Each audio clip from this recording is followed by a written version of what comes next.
One-to-one meetings are key tools for growing organizations. They promote psychological safety, internal alignment, and help employees to develop. But without clear goals, structure, and the right mindset, your one-to-one meetings in a day already packed with meetings might end up feeling useless.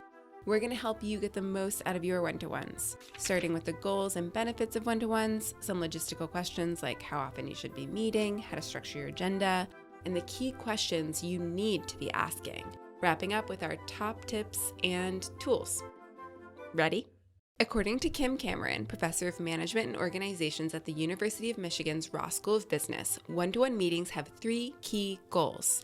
The number one goal of one-to-one meetings is to create an environment conducive to continuous improvement. If the meeting doesn't directly lead to some improvement, it should be canceled. The second goal is personal development. Learning and development opportunities have never been so important to the workforce.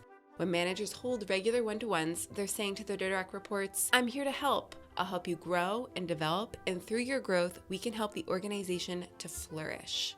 The third goal of one-to-ones is to create a safe space for the clarity and connection that research shows is vital to psychological safety. In a psychologically safe environment, you can confide in your manager about problems and roadblocks without fear. Creating psychological safety at work means happier, more productive employees.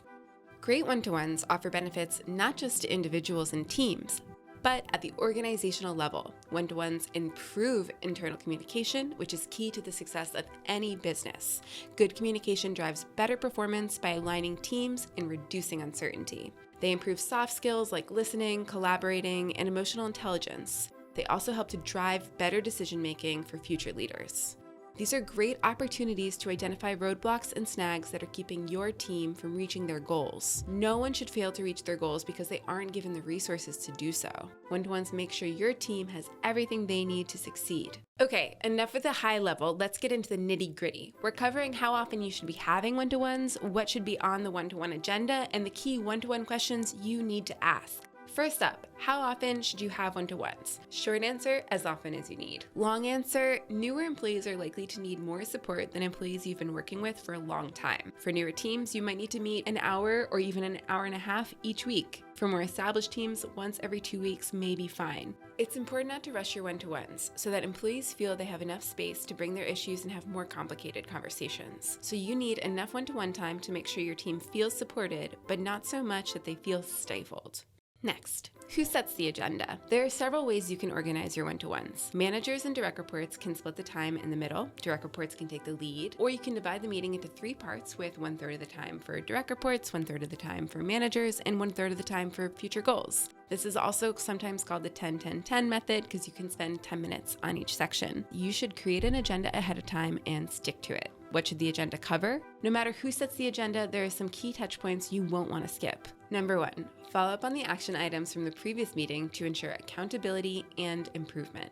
Number 2, touch on short and long-term goals and targets. Number 3, outline what needs to be accomplished at an organizational and individual level. And number 4, you can also use this opportunity to give feedback, both positive and negative, and address any obstacles your direct report might be facing.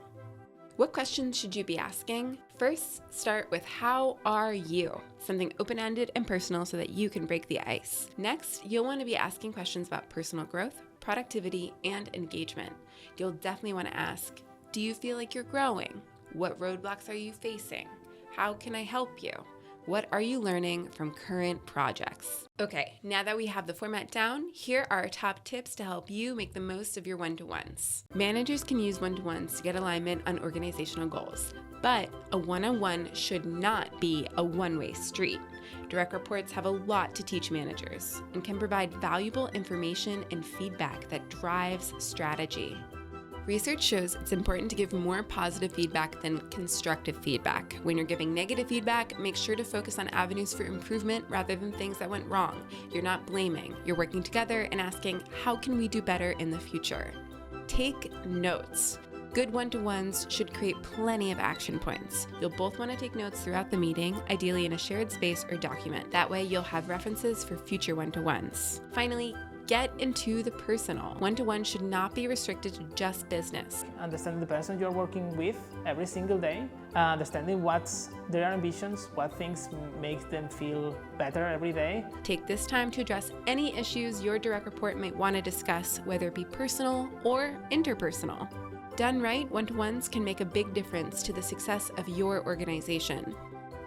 If this video has been useful for you, like and subscribe for more of our manager content. For more information about one-to-ones, you can check out our full blog article or download our one-to-one template, both linked in the description. Happy meetings!